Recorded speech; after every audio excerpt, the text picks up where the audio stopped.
Today's episode is brought to you by Angie. Angie has made it easier than ever to connect with skilled professionals to get all your jobs and projects done well. Let me tell you, there's the version of it where you try to do something at home, and then there's a version of it where you have someone help you, you watch them do it the right way, and you go, thank God I didn't try to do that myself. I have fully done things around the home that I think look good, and then a bang in the night, and I wake up to a shelf collapsing, a painting falling off the wall. I've seen it all go south. I own a home, and I can tell you, I know how much work it can take. Whether it's everyday maintenance and repairs or making dream projects a reality, it can be hard just to know where to start. But now all you need to do is Angie that and find a skilled local pro who will deliver the quality and expertise you need. Whatever your home project, big or small, indoor or outdoor, you can Angie that and connect with skilled professionals to get the project done well. Right now, one of my wish lists is I want a bike for my condo in Milwaukee, and I would love to rig it up on a pulley in the ceiling because I have one of those like lofted ceilings, but I'm so scared to try that on my own. Angie has 20 years of home experience, and they've combined it with new tools to simplify the whole process. Bring them your project online or with the Angie app. Answer a few questions and Angie can handle the rest from start to finish, or help you compare quotes from multiple pros and connect instantly, which means you can take care of any home project in just a few taps. Because when it comes to getting the most out of your home, you can do this when you Angie that. Download the free Angie mobile app today or visit Angie.com. That's ANGI.com. You may have heard of Lumi deodorant for pits, privates, and beyond. But did you know they just dropped their first whole body deo spray? It's the same outrageous 72-hour odor control that's earned them 300,000 five-star reviews, but in a brand new, easy-to-apply spray. Like all of Lumi's best-selling deos, the spray is powered by innovative pH-optimized technology that stops odor before it starts, rather than simply covering up odor with fragrance. Its water-based formula contains way less alcohol than the competition. They use enough for a quick dry, and that's it. As a special offer for listeners, new customers get 15% off all Lumi products with our exclusive code. And if you combine the 15% off with the already discounted starter pack, that equals over 40% off their starter pack. Use code RATCHET15 for 15% off your first purchase at LumiDeodorant.com. That's code RATCHET15 at LumiDeodorant.com. Ladies and gentlemen, boys and girls, and those who don't identify as either, you are listening to Ratchet and Respectable. I'm still in PG. I told y'all I wasn't leaving when I said I was leaving. Just giving you an update because I know it changes from episode to episode. I thought as of Sunday, I would actually leave and go to Ghana first. Go to Ghana for like 10 days and then head on down to South Africa. But that's not working. So I'm here until further notice. It's CBC week in DC, Congressional Black Caucus Annual Legislative Conference. For many people, this is a time of great work, of elected officials and people involved in policy and advocacy and social justice from around the country to come together, the best mind in the business, coming together with the goal of bettering Blackness. For other people, it's an epic party week.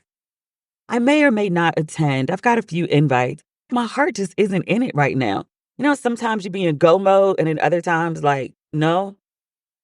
Also, I'd wandered into the kitchen the other day and my mom was watching, what is my pastor? Howard John Wesley. She was watching one of his old sermons on YouTube and he was talking about people in their 40s who haven't grown up. He said they're the people that be at the club on a Wednesday. Not married, no children, no responsibilities, just be outside all the time. I was like, oh, I feel judged. I feel judged. I was like, wait, do I need to like quote and unquote grow up? And if so, why? I feel like what I do kind of works for me. And I don't be at the club. I be at receptions. I be at fancy dinners. I don't be at the club. I ain't been to the club in, I was going to say years, but I was at the club. It was the after party for the BET Awards. It was Usher's official after party. It was really good. That's the last time I went to the club. Parties, I go to day parties. That's different than the club. Like, it's light outside. Am I justifying the unjustifiable? Maybe I do need to grow up. I mean, it's not going to happen, but maybe I do. Yeah, I literally have an icky taste in my mouth thinking about it. I'm good. I just need to get back on a plane and go gallivant. Like, I've been sitting still too long. I'm starting to, not necessarily bad things. I'm starting to do a bunch of stuff that's like way down on like the list of things to do to keep myself entertained. Like yesterday, I went down in the basement because like all my worldly possessions are packed in my parents' basement. Don't worry about it. They have enough space. But all my worldly possessions are in their basement. And I was like, you know what I should do? I should clean out the basement. Every day for at least 2 hours, I go down in the basement and start sorting through boxes. As of right now, I have approximately 6 bags of clothes, just dresses, to give away. Stuff that I haven't worn in 10 years. All of it's going, all of it. I don't know where it's going. As of right now, we give it to a friend who takes it to her church. I heard they had a whole makeup party. I mean, it was like 4 bags of makeup, but I heard they had a whole makeup party and they had a really good time. So, like, in Jesus' name, amen. But I'm cleaning out like the rest of the stuff. Because, in fairness, my mom was like, the stuff has been sitting here for 3 years. Some of the stuff has been sitting there since I came back from New York. I didn't take the stuff to LA. And when I go overseas, I take 3 suitcases, and that's more stuff than I could possibly need. I don't even use half of it. So this time when I'm traveling, I'm only taking the 2 trunks. It's not 3 because I'm like, what's the point?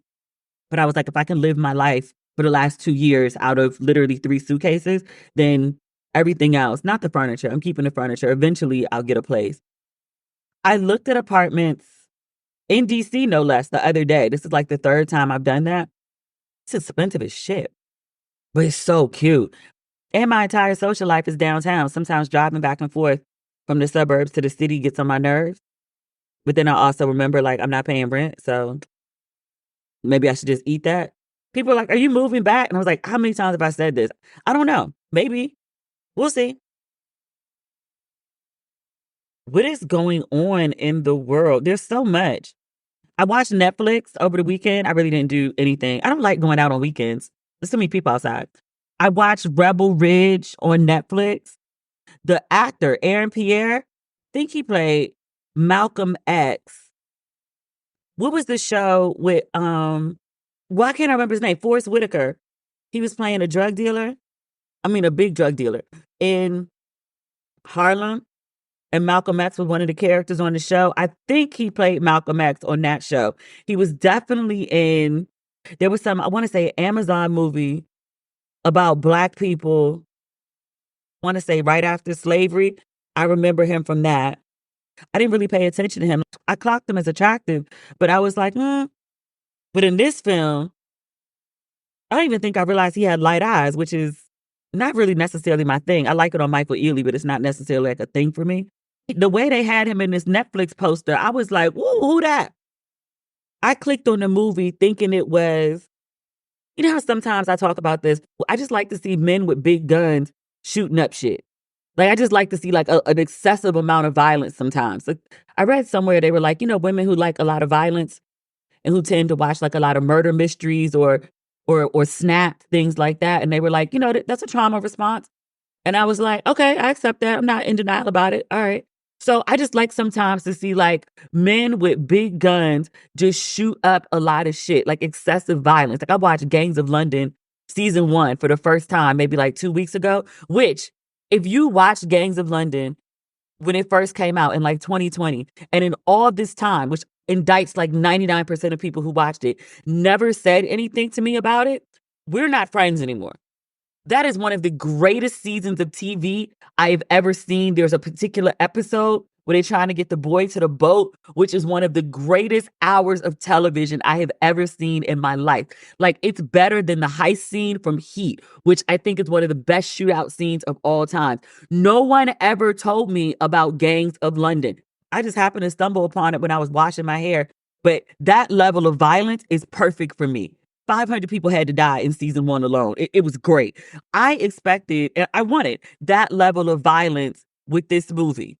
It wasn't that. The guy doesn't like to kill. He's more like martial arts than like straight up killer. I was like, okay, you don't want to kill. You don't want to do guns. It wasn't violent enough for me. It started off really good. And I'll just give you like a basic. The police rob him and he wants his money back. That's how it all goes from there. The plot starts off really strong. Like for the first 30 minutes, 40 minutes even, is very engaging. And then it gets like convoluted. It was okay. I wasn't mad that I watched it. I didn't have like the WTF like when I watched Deliverance, but it was okay. He was fine. Like he was the draw. Like he was the plot for me. And I was like, just put him on the screen and like let him do what he do and ride around on his little bike. They could have taken his shirt off a little more, I thought, but it was fine for what it was. I didn't realize till after I watched the movie and then I was looking up the reviews about it to see where my thoughts were aligned. This is the movie that Bay was in, the Boyega. Remember there was this story about John Boyega. He just walked off production from the movie. Something happened on set, which we've never gotten to the bottom of. No one's ever spilled the tea. They were shooting this film, like production was underway, and John Boyega didn't show up for call time. They were calling his phone, he didn't answer. They were calling his room, he didn't answer. Somebody finally went over to the hotel, I guess thinking he overslept or whatever. They got to the hotel room and it was empty. They asked the workers, they said, "Where is this man?" They said, "Oh, that man left this morning. He checked out. He just left." So people expected it to be this like big thing because, you know, like you've wasted all these people's money, just walked off production. Like this is a terrible thing that's happened. How could you do this? John Boyega is going to kill his career in Hollywood. No one's ever going to work with him again. I want to say it was the Hollywood Reporter, I think, finally caught up with Netflix and was like, "Hey, so what's going on with John Boyega? Like you guys must be pissed that he just walked off production and wasted all this money. And like now the film's not even a go." And Netflix was like, no, everything's okay. You know, we look forward to working with John on future projects. And, you know, everything's good over here, which let me know some crazy shit happened on set. John Boyega and his team said something repeatedly. Netflix didn't handle it properly, and then John Boyega left. It hasn't said shit. There must be an NDA and somebody's check still got cut because none of the stories have been circulating. But something happened on that set. One day we'll find out. But yeah, but this was a John Boyega movie that he walked away from, and then Aaron Pierre got picked up for the role. He's a fine actor. He didn't really say much. I mean, it's an action flick. When he did kick ass, it was good. I just wanted more violence. That's all.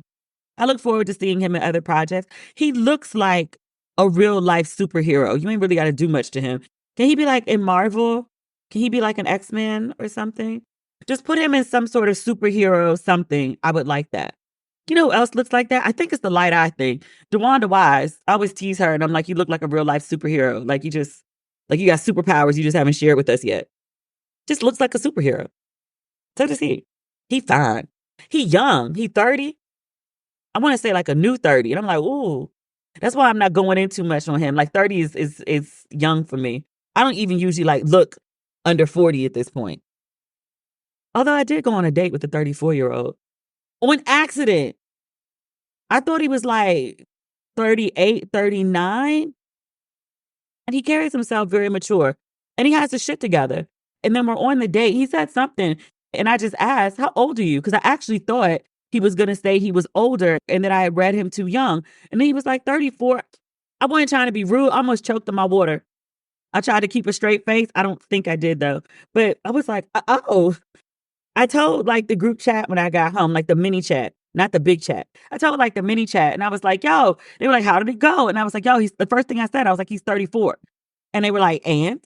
And I was like, "I can't date a 34-year-old. 34? And they were like, "What's wrong with 34? That's a grown ass man." Technically, yes. And they were like, if he has his shit together and he reads as mature to the point that you thought he was even older than what you already thought he was, like you thought he was in his 40s. Okay, so he's not. Like, does it matter? And I was like, 34? It officially makes me a cougar. I don't know. I don't know. I just thought it was too young. The point is, Aaron Pierre is 30.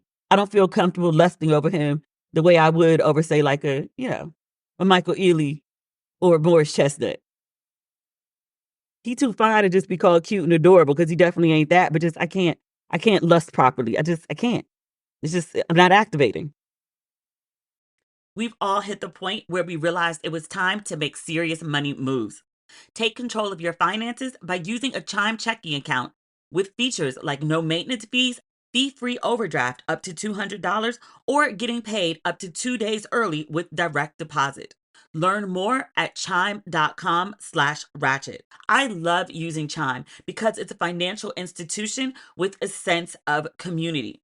You can get spotted on debit card purchases and cash withdrawals, and there are no monthly fees or maintenance fees. And with Chime, my favorite part, they make it easy to access your money with over 50,000 fee-free ATMs. Make your fall finances a little greener by working towards your financial goals with Chime. Open your account in 2 minutes at chime.com/ratchet. That's chime.com/ratchet. Chime feels like progress. Banking services and debit card provided by the Bancorp Bank North America or Stride Bank North America. Members FDIC. SpotMe eligibility requirements and overdraft limits apply. Boosts are available to eligible Chime members enrolled in SpotMe and are subject to monthly limits. Terms and conditions apply. Go to chime.com/disclosures for details. Today's episode is brought to you by Angie. Angie has made it easier than ever to connect with skilled professionals to get all your jobs and projects done well. Let me tell you, there's the version of it where you try to do something at home, and then there's a version of it where you have someone help you, you watch them do it the right way, and you go, thank God I didn't try to do that myself. I have fully done things around the home that I think look good, and then a bang in the night, and I wake up to a shelf collapsing, a painting falling off the wall. I've seen it all go south. I own a home, and I can tell you, I know how much work it can take. Whether it's everyday maintenance and repairs or making dream projects a reality, it can be hard just to know where to start. But now all you need to do is Angie that and find a skilled local pro who will deliver the quality and expertise you need. Whatever your home project, big or small, indoor or outdoor, you can Angie that and connect with skilled professionals to get the project done well. Right now, one of my wish lists is I want a bike for my condo in Milwaukee, and I would love to rig it up on a pulley in the ceiling because I have one of those lofted ceilings, but I'm so scared to try that on my own. Angie has 20 years of home experience, and they've combined it with new tools to simplify the whole process. Bring them your project online or with the Angie app. Answer a few questions and Angie can handle the rest from start to finish, or help you compare quotes from multiple pros and connect instantly, which means you can take care of any home project in just a few taps. Because when it comes to getting the most out of your home, you can do this when you Angie that. Download the free Angie mobile app today or visit Angie.com. That's ANGI.com. What else do we have on our list? Beyoncé. There's a lot of Beyoncé news this week. The first news was Beyoncé didn't get nominated for not a single damn thing for the Country Music Awards. Despite Texas Hold'em being like a huge hit, didn't it hit #1 on the country charts? And 16 Carriages, I don't think it hit #1, but it charted high as well. Nothing? Okay, fine. No album of the year, but nothing, no nominations, nothing at all. Nothing. Despite what she did for the resurgence of country music, especially amongst Black folks, sales are up. Not nominated for one single thing, completely froze out. Beyoncé. And you know how I feel about Cowboy Carter. It's probably my favorite Beyoncé album. I'm more of a Beyoncé visuals person, Beyoncé musically. She's cool. I know when the Beehive meetings are, but I'm not a Beehive member. I think Cowboy Carter is an amazing album. I listened to that album on repeat for about 3 months. I love that album. I've never worn a Beyoncé album out like that. Love. Nominated for nothing. That's just wrong. And racist. Let's also call it what it is. It's impossible to me that she didn't get nominated for anything for the CMAs. That's crazy. I think that she and her team may have been expecting to be nominated for something because there have been 2 big things that were dropped right around when these nominations happened. One is Bey put up a new commercial, for lack of another word. It's a video, really, on socials for her hair care line for Sacred. I have no desire to use Sacred. I really just am interested in Sacred to put the products on my sink as decor because they're pretty. But I don't love them enough to actually pack them in a suitcase and take them overseas because that's where I usually am. Maybe if I come back and get my own place, I'll do it. I don't know. But yeah, she made a video. People have the same reaction to every time she make a video. They're like, those are really good. What are they called? Not clip-ins. Basically saying it still ain't Beyonce hair. Even though she zooms in on her hair, they show her playing with her edges. They show the person washing her hair, parting the hair. You can see the scalp. They're Q-tips, K-tips. They're convinced that they're just high-end K-tips or some amazing lace front. I'm like, okay, girl, okay. Many people did point out, which I think there is some accuracy to. They were like, she has a whole filter on her face, like the whole video. And I was like, I mean, it kind of does look like a filter. Like she doesn't look real. She looks a little AI. Whatever. She's not selling makeup in the video. She's selling hair. Hair that some people think she bought, but that's not the point. The point is she released this video promoting Sacred. And then she also, just this morning, released the cover. She's on a new issue of GQ. She looks really great on the cover. Very buxom. Very, very light blonde. She's back to that super, super, super light blonde again. You know, it's part of her like country mystique. I think this was all time to be in conjunction with the CMAs announcing their awards. I truly believe there was no world in which she expected that she would not be nominated for at least one CMA, if for nothing else, for Texas Hold'em. But, you know, that didn't happen. But the cover of GQ, the pictures are really good. I don't particularly love the cover, but I don't hate it enough to drag it in any way. I don't particularly care for the super light hair. The pose is just okay. The body is bodying. The outfit is outfitting. She's a little thicker. I enjoy thick Beyoncé. I like thick Beyoncé and thick Rihanna. Those are my favorite versions of them. She looks great. There's a picture inside. She has on this, it looks like a chocolate knit dress. It's kind of off the shoulder. Her hair is pulled up. She's smoking a cigar. I thought that picture was absolutely amazing. It looks like she's standing in front of a saloon. There's like a puff of smoke coming out of the cigar. I really like that. I wonder if these are Tiffany diamonds that she has on. She still has that Tiffany's deal, yeah? There's another picture.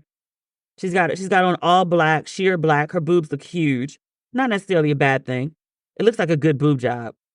Sitting on a stool. She's got her head thrown back and her mouth open. It's giving a bit of porno, but I think that was the point. I'm not mad at it.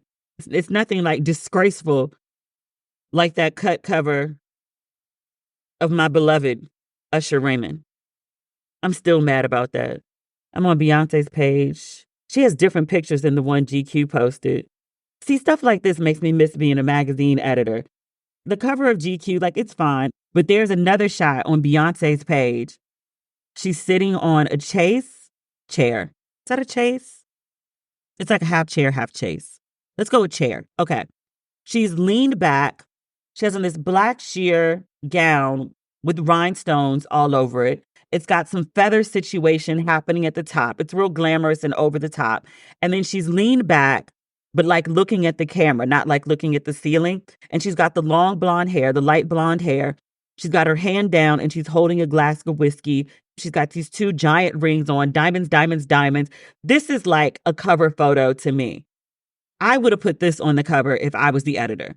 This is like perfect to me. She looks really, really good. Like everything is just perfect. And then she's got this other shot. It's like zoomed in just on her face. And she's got the cigar in her mouth. Her hair is pinned up. She's got some curls falling down. It's giving very Marilyn Monroe. But it's like perfect. I'm like, this is what I would have put on the cover. But that's just me. Her boobs look really, really good. You should go on Beyonce's page and look at her pictures. She has the better pictures than the ones GQ posted. There's a bit of overlap, but not too much. Yeah, her pictures are way better. I don't know what GQ was doing. Let's go back to the cover. I did read the story. Nothing groundbreaking. The cover story is called The Business of Being Beyoncé. So she's got Sacred, obviously, and then she's got this new whiskey line, Sir Davis, named after her grandfather. Beyoncé did not... It's an interview. GQ put her on the cover and she allowed GQ to send her questions via email. She didn't actually speak to GQ, so it's a Q&A. Her interview reads like a writer wrote it. Not like she wrote it, like a writer wrote it. I say that as a writer. Nothing really groundbreaking. I'll go back to the GQ page and see if there's anything that stands out, but there was nothing salacious or scandalous, no real new information perhaps, but nothing particularly interesting. They ask her, what is she doing in this moment? Because she's not there in front of them and they have no idea. She says she's focusing on her health, taking her supplements, eating very clean. She says she's given up all meat except turkey. They asked her about whiskey, why liquor. She says, I'll never forget the first day I had whiskey. It spoke to me nice. I remember thinking, why have I never had this before? It was strong and warm, just the right amount of challenge. I love the process, the ritual of it. Whiskey isn't something you just shoot down. It's a commitment. You got to have patience. I'd like that. Like, this is the type of banal response that she's giving via email. Whiskey isn't just for old men in smoky bars. It's for anyone who appreciates depth, complexity, and a bit of mystery. The entire aging process is a labor of love, with attention put into every step, from the grains malting to the handcrafted barrels, and I appreciate all of it.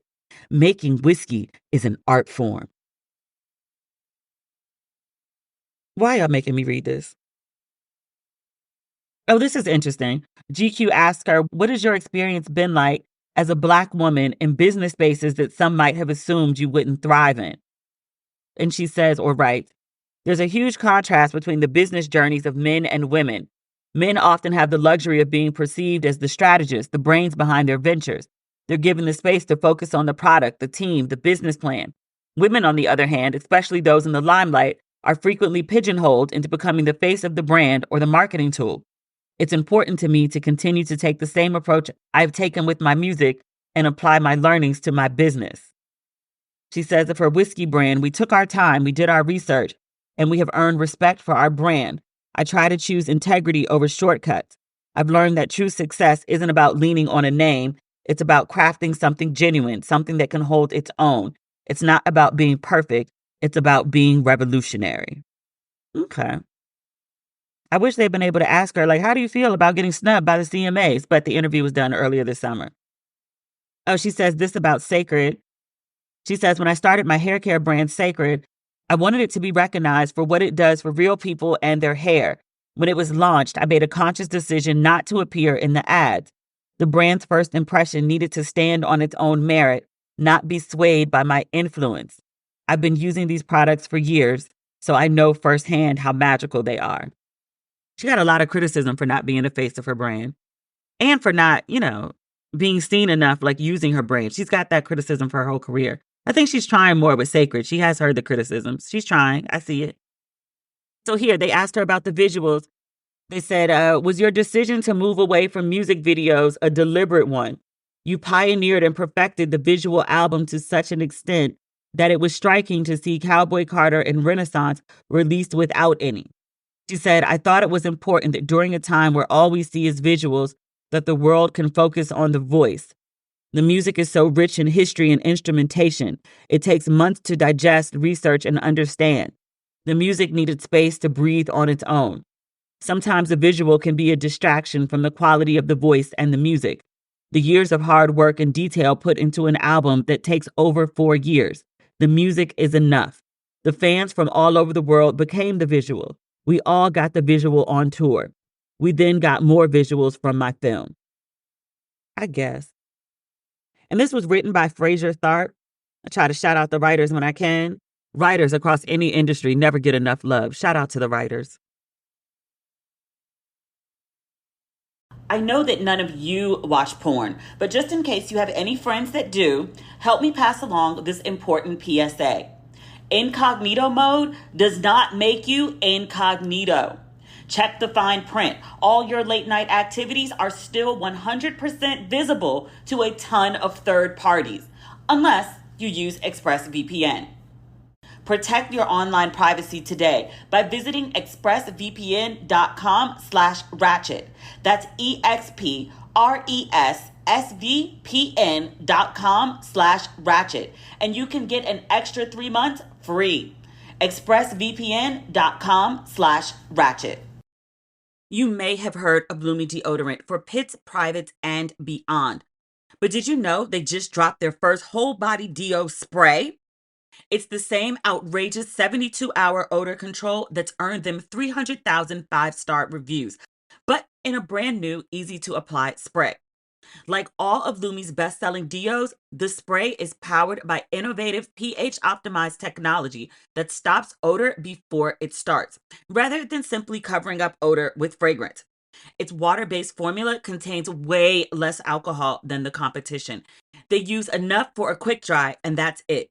Which is why in clinical trials, 0 participants experienced any burning or irritation. The canister is designed for effortless 360-degree application, meaning you can turn it upside down to spray for those hard to reach spots below the belt. Ready for a DO upgrade? We have a special offer. New customers get $5 off Lumi Starter Pack with code RATCHET15 at LumiDeodorant.com. Now, I love Lumi. I've been using it for years, even during heat wave summers, and I've never had issues. I stay fresh through all temperatures, all continents, year round. Lumi is seriously safe to use anywhere on your body. I stick to pits, but it's useful for underarms, thigh folds, belly buttons, booty cracks, vulvas, and feet. And it comes in a variety of fresh scents, including clean tangerine, lavender sage, my new personal favorite, or toasted coconut. Lumi Starter Pack is perfect for new customers. It comes with a solid stick deodorant, cream tube deodorant, 2 free products of your choice like mini body wash and deodorant wipes, and free shipping. As a special offer for listeners, new customers get 15% off all Lumi products with our exclusive code. And if you combine the 15% off with the already discounted starter pack, that equals over 40% off their starter pack. Use code RATCHET15 for 15% off your first purchase at LumiDeodorant.com. That's code RATCHET15 at LumiDeodorant.com.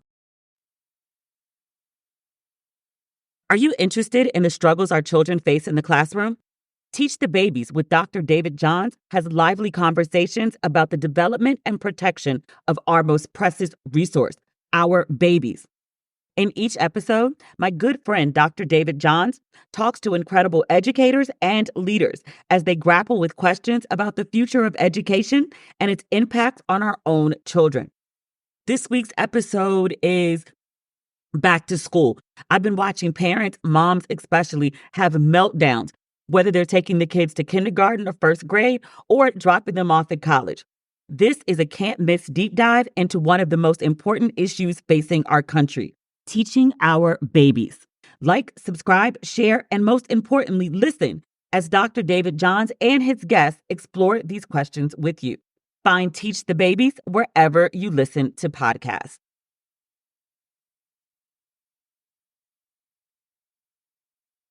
We have a bunch of stuff on this list. We're not going to be able to get through everything today. We'll have to save some for Friday. Kendrick is headlining the Super Bowl in New Orleans next year. I'm super excited about this. I am a huge Kendrick fan. I went to Rwanda to see that man. I also went to see the Gorillas that happened to be going on the same week. One of the best concerts I have been to. I put it up there with Usher and Beyoncé. Kendrick puts on a hell of a show. No pyrotechnics, no gyrating or humping the floor, no sexually charged music, just spitting. Just a man and his microphone and some fully clothed backup dancers. Man just gets on the mic and just spits. Hell of a show. Good visuals. His graphics team, shout out to the graphics team. He just puts on a really great show. I mean, and it's Rwanda. We a long way from Compton. We a long way from America. That crowd went up.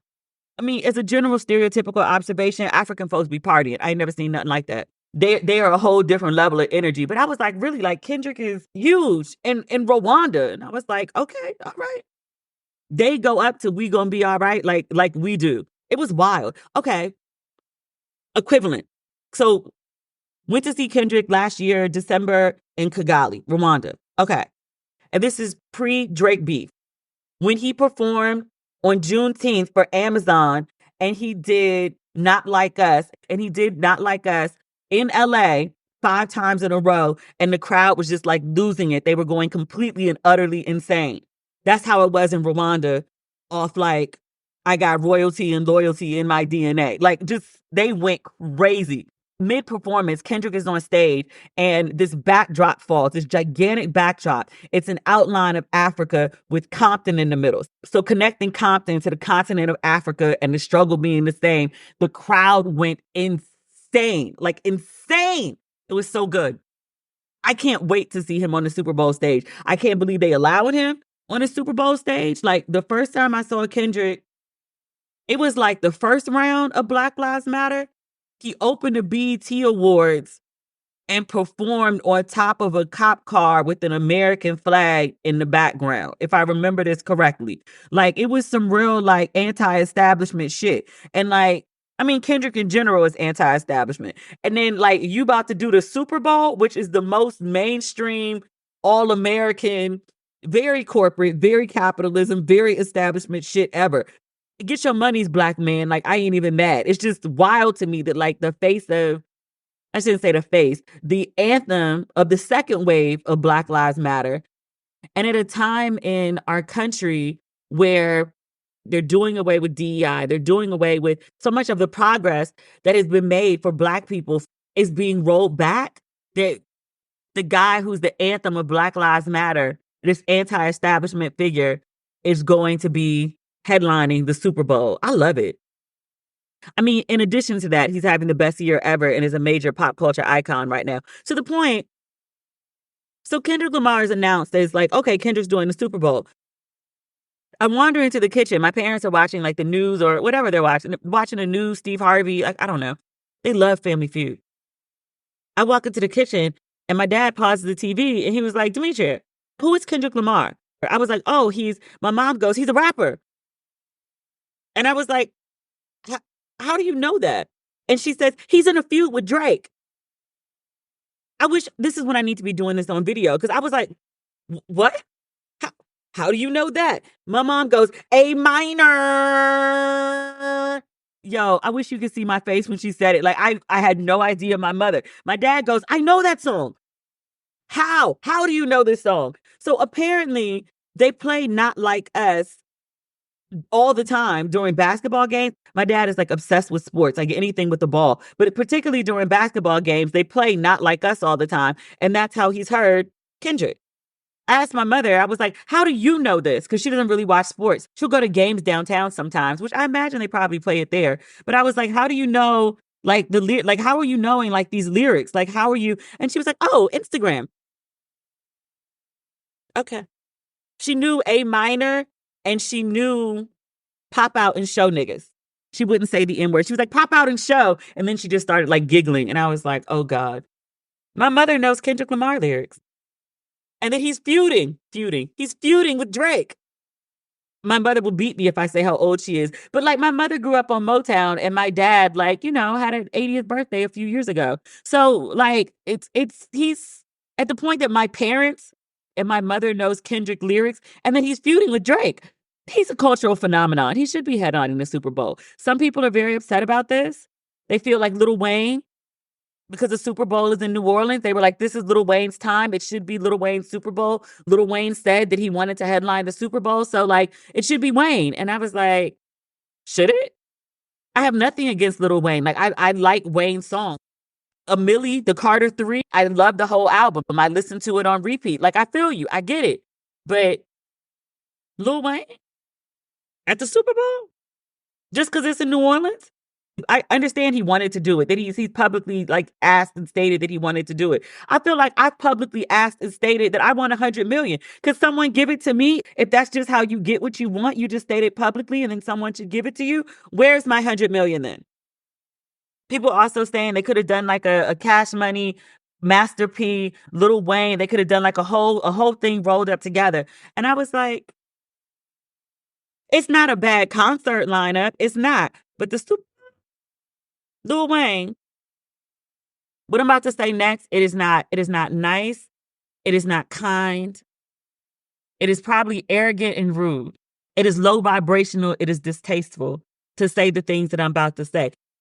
Lil Wayne looks like a fucking crackhead. He's not performing at the Super Bowl. He looks high out his fucking mind at all times. TV is a visual medium. A close-up of Lil Wayne in HD at the Super Bowl worldwide is not a good idea. It'll scare children. Stop it. No. I am petty. I am small. I am low vibrational. I know. But say one thing I said was a fucking lie. Nikki is having conniptions about it online. She's doing another one of her meltdowns. She does this every like 90 business days.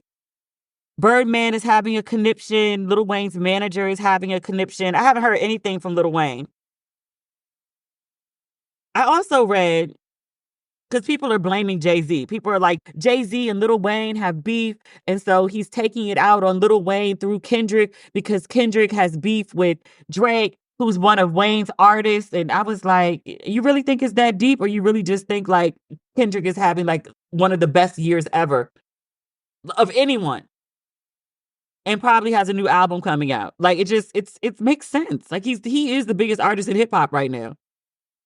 Also, I read that Jay-Z doesn't even make the final decisions about things like this. Yes, Roc Nation is affiliated with the halftime show for the Super Bowl. They try to bring in big acts. But this is at least what's circulating on social media. I haven't talked to anybody in the NFL directly about this. I don't have an NFL contact. If I did, I would have been an usher last year. I'm still salty. Let's move along. It says the selection process begins with a panel which includes officials such as the NFL's director of entertainment, folks from the NFL's production company, and the halftime show's director and producer. After a long and detailed process, the shortlist is handed over to the Super Bowl's hosting city for a final decision. This is what's circulating online. I don't know if this is true. It sounds like it could be, but let's say that this is true. They don't have a source of where it comes from, but let's just say that this is true. It would mean that the city of New Orleans, so here are your options. Lil Wayne is one of them. Kendrick Lamar is one of them. Whoever voted was like, let's go with Kendrick. The city of New Orleans knows Lil Wayne in and out. They know that nigga high on the time and can't remember his lyrics. Lil Wayne out his own mouth has said he can't remember his lyrics. Y'all gonna put the high crackhead nigga who can't remember his own lyrics on the Super Bowl stage? Y'all think that's a good idea to broadcast to 300 million people? Okay. 300 million might be the light number. It would have been a cute look if Lil Wayne was like peak performance. I saw somebody point out yesterday, I didn't screenshot it, unfortunately, and they were like, when was the last time that Lil Wayne had like a top 10 hit? We don't need to parse whether Lil Wayne is like a hip hop legend. He is. But when was the last time he had like a number one hit? On his own or on somebody's single? It's been years. You gonna bring the man out of retirement and then put him on the Super Bowl stage? I wasn't there when he performed at Essence. I think I might have been in town, but I just had no desire to go. People didn't rave about the show when he performed at Essence. They said he performed. It was a big deal that he came out because people didn't think he would be there. But people weren't like raving about like, oh my God, Lil Wayne's set was so crazy. Versus Kendrick Lamar, who has, if not one of the top selling tours, hip hop tours anyway, of all time. Hell of a performer. Versus Wayne? Again, I have nothing against Wayne. For the Super Bowl, if they had announced it was Wayne, I wouldn't have been mad. But now that we have Kendrick, I mean, I'm Team Kendrick. Hey everybody, my name is Bob the Drag Queen. And I'm on Exchange. And we are the hosts of Sibling Rivalry. This is the podcast where two best friends gab, talk, smack, and have a lot of fun with our Black queer selves. Yeah, for sure. And, we are family, so we talk about everything, honey, from why we don't like hugs, to Black Lives Matter, to interracial dating, to other things. Right, Bob? Yes, and it gets messy, and we are not afraid to be wrong. So please join us over here at Sibling Rivalry, available anywhere you get your podcast. You can listen and subscribe for free. For free, honey.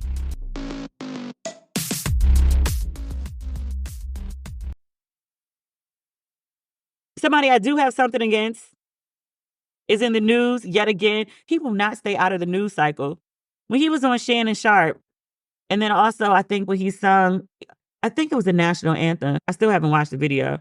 Tyrese, he has an album coming out. That's why he did Shannon Sharp. That's why I think he was singing the Star Spangled Banner. Your boy got arrested yesterday for failure to pay child support.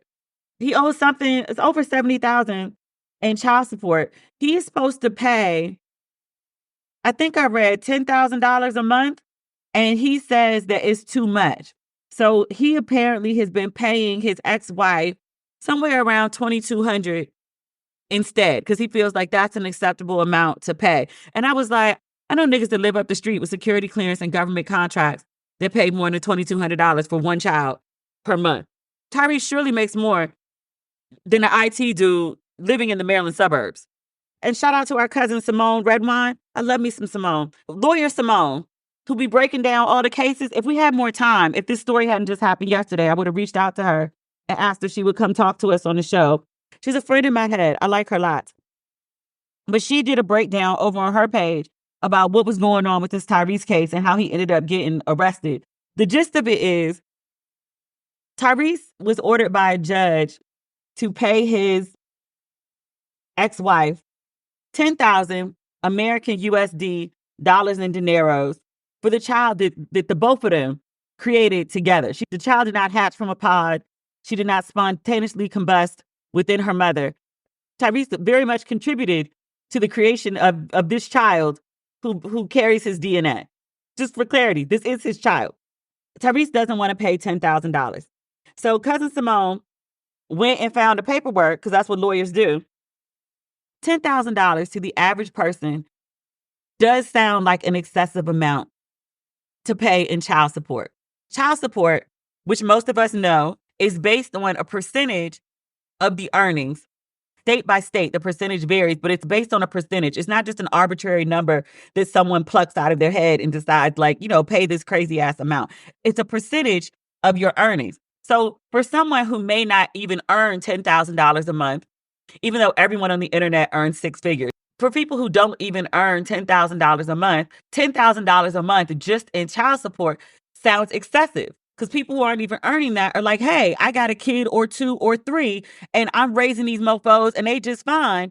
Or me even earning less than that. What child needs $10,000 a month and child support? Why is she trying to run this man for his paper? People who say things like that are not fully conceiving the amount of money that Tyrese makes. I don't even know exactly where all this income is coming from. And I was like, Fast and Furious paid you like that? Because I don't know what else he does other than get on the internet and like drag himself. Specifically himself. He be trying to drag other people, but he does it to himself. Cousin Simone, our lawyer cousin, went and got the paperwork. Tyrese gets paid. According to the court documents, this is the stuff that he's actually reporting, because there's probably some shit he ain't reporting. 275,000 American USD dollars and dineros per month. 30-day increments, 275,000 American USD dollars and dineros. That's like 6 times the average person's salary for the year. For the people, of course, who are not on the internet. Because again, the people on the internet all make at least 100,000. But the 100,000 that the people on the internet are making annually, Tyrese is making nearly 3 times that per month just on the money that he's actually reporting. $10,000 in child support, because that's all she asked for. She probably could have got way more than that. $10,000 in child support when you're making $275,000 per month is nothing. It's nothing. It's not even 10% of his money, because that would be $27,000. Half of 27, 13.5. It's not 5% of the money that he's making. It's around somewhere like 4%, 3.8, 3.7, somewhere in there of his monthly income, $10,000. It's nothing to him. He still won't pay it. He's been paying his ex-wife. He has been making payments. He's been paying his ex-wife around $2,500 a month, which is less than 1% to support his biological kid with his ex-wife. Not some random, his ex-wife, a woman that to this day still carries his last name. A nigga's trifling. Also, for the folks who are like, oh, she's a gold digger, why doesn't she get a job? Well, I told you, Cousin Simone, lawyer cousin, pulled up the paperwork. His ex-wife is employed. Her gross payment is $7,800 per month. So in comparison to Tyrese's, this sounds like a very small amount. $7,800 times 12. Let's pull out our calculator. I can't do that math in my head. It's $93,600. She's earning good wage. Not as much as the people on the internet who all make 6 figures, but $93,600 on her own. She's gainfully employed doing something. She's just not making Tyrese money. Why don't she get a job? She got a job, a good job. Tyrese has been ordered by the court. There is a court document. A judge has signed off. There is a court order that says he has to pay around 10,000 American USD dollars and dineros per month.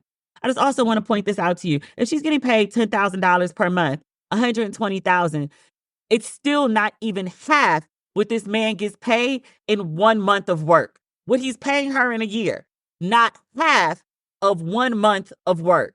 Less than half of 1 month of work. And he still won't pay this lady these monies on GP. And the judge locked his ass up. And so I asked yesterday on Instagram because I was confused because I was just like, what in God's name would possess you to go to jail, to willingly go to jail? Because just in my head, I was like, there's no way you missed one payment of a check and then they just came and arrested you and took you to jail. I was like, how many payments do you have to miss? How many times would you have been notified by the court you owe this money? You don't forget that you owe this lady money. And you know that you owe the lady money because you're paying the lady the money that you think that she should be having instead of the money that the court ordered for you. He's paying the woman consistently either $2,200, $2,500, one of those, a fourth of which she's owed by a court judgment monthly. Tyrese fucked around and Tyrese found out. Why you would play this game with a judge and end up going in jail, I have no idea. So I asked the question on social media and I was like, I just want to know the process for child support. Like, what are the steps that happen before you end up getting locked up? Child support enforcement agencies from all over this country have reached out to me. I put the message up and I went to dinner with my friend last night. I came back home. I had over 100 messages from child support enforcement agencies and women who have had to put men on child support and men who have put women on child support in my DMs. I had to thank people and say no more. I have the answers that I need. In short, you are notified 11 times that you have not paid the child support or not paid the amount that you need to pay. 11 times. You are notified 11 times you have not paid your child support or you have not paid a sufficient amount of child support. These are the things that can happen. You can have your license suspended. You can have, if you have professional licenses, your professional licenses can be suspended. You can have your passport suspended. The last resort, after all the letters, all the messages, all the threats, the last resort is there may be a summons for you to appear in court. If you do not appear, there could be a warrant issued for your arrest. But it is a last resort, something that takes months, possibly years of bullshitting for you to end up going to jail for not paying your child support. Tyrese is a fucking idiot. I read literally 100 people's accounts, either people for child support enforcement agencies or for people who have their child's father on child support. If you don't pay your child support, and many of y'all know this, but folks like me, I ain't got no kids, I ain't never had to deal with this shit. Well, that's not true. If you have not paid your child support and they start sending you threats, like we're going to take your license, we're going to do XYZ because you haven't paid your child support. If you go ahead and put something on it, then those letters stop and the clock restarts again. You ain't got to pay the full thing. You got to just put something on it. So you might owe, say, like $40,000. This woman wrote in and told me this. Her ex-husband owed $40,000. He ain't paid child support in a very, very long time. They sent him a letter threatening to suspend whatever. He put $4,000 on it. Everything that she had done to get them to actually enforce. Once he put the $4,000 on it, it restarts the clock. She has to go through the whole process again, going to fill out paperwork, saying he hasn't paid. If he doesn't pay the following month or the following 90 days, all of that. So Tyrese was playing this game where he thought that if I put a little something on it, they can't say I'm not paying. So even though it's not the full amount, she's still getting something. And so, the clock will just keep resetting. The judge was sick of him because, as the numbers I pointed out before, you can pay your entire year's child support to this woman off of half of what you get paid in 1 month.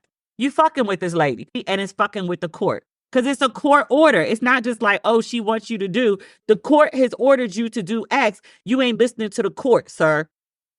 His ass deserved to be in jail. He got in yesterday. He put up a bunch of money. I don't know if he paid the whole thing, which means he been doing this bullshit with this lady for about 7-8 months to owe that much money. Nigga, that's your kid. He on social media this morning talking about he was in jail and it was traumatizing. You think you needed to go to know that? I ain't never been. I know. I watch movies. I know a couple people that have been locked up. Nobody comes back from jail and talks about how wonderful it was. I was treated so well. The food was amazing. Nigga, you did this to yourself. I don't feel no types of sympathy for you. I'm like, are you doing this dumb shit as promo for your new album? Because everybody is talking about you today. Tyrese is one of those people who I believe feels like all press is good press. So, this is what he's getting. But I was like, did you just go and get yourself locked up in order to promote your album? Are you that fucking stupid? You're part of a $1 billion franchise. And as much as I don't like that nigga, he can sing. Make good music and release it. You got a built-in audience, bruh. Make good music and release it. You ain't got to do all this to promote an album. You ain't got to do all this to spite your ex-wife. She don't want you, bruh. She don't want you. And we all understand why she don't want you. Look how you act in public. I know you do worse in private. He held on Hot Wheels in public. My empathies and sympathies with that lady and that baby. I know every day she is thankful for that baby and she wished she had made a different choice. Don't nobody want to live with this nonsense. She got to deal with this shit for life. For life. People be like, oh, she got to deal with this until 18. For life. As long as he's alive, he's going to terrorize this lady in some way because he can't get over the fact that she actually left him. My empathies and sympathies. I would say I got 5 or whatever, but I don't fucking need to. This man is making $275,000 American USD. She's not even running his pockets. We're supposed to talk about some other things. We'll keep it cute. We over this week anyway. Tyrese always gets me fired up. Somebody said on in my comments, and they were like, there's 2 things that will always make me cry with laughter. They were like, anytime somebody fucks up an Usher cover, and anytime Tyrese does some dumb shit, she was like, it's just guaranteed you're going to go off. I was like, am I that predictable? I am. It is what it is. All right, that's the episode. We'll be back on Friday. Talk soon. Bye. Today's episode is brought to you by Angie. Angie has made it easier than ever to connect with skilled professionals to get all your jobs and projects done well. Let me tell you, there's the version of it where you try to do something at home, and then there's a version of it where you have someone help you, you watch them do it the right way, and you go, thank God I didn't try to do that myself. I have fully done things around the home that I think look good, and then a bang in the night, and I wake up to a shelf collapsing, a painting falling off the wall. I've seen it all go south. I own a home, and I can tell you, I know how much work it can take. Whether it's everyday maintenance and repairs or making dream projects a reality, it can be hard just to know where to start. But now all you need to do is Angie that and find a skilled local pro who will deliver the quality and expertise you need. Whatever your home project, big or small, indoor or outdoor, you can Angie that and connect with skilled professionals to get the project done well. Right now, one of my wish lists is I want a bike for my condo in Milwaukee, and I would love to rig it up on a pulley in the ceiling because I have one of those like lofted ceilings, but I'm so scared to try that on my own. Angie has 20 years of home experience, and they've combined it with new tools to simplify the whole process. Bring them your project online or with the Angie app. Answer a few questions and Angie can handle the rest from start to finish, or help you compare quotes from multiple pros and connect instantly, which means you can take care of any home project in just a few taps. Because when it comes to getting the most out of your home, you can do this when you Angie that. Download the free Angie mobile app today or visit Angie.com. That's ANGI.com. Hi, I'm Angie Hicks, co-founder of Angie. When you use Angie for your home projects, you know all your jobs will be done well. Roof repair? Done well. Kitchen sink install? Done well. Deck upgrades? Done well. Electrical upgrade? Done well. Angie's been connecting homeowners with skilled pros for nearly 30 years, so we know the difference between done and done well. Hire high-quality certified pros at Angie.com.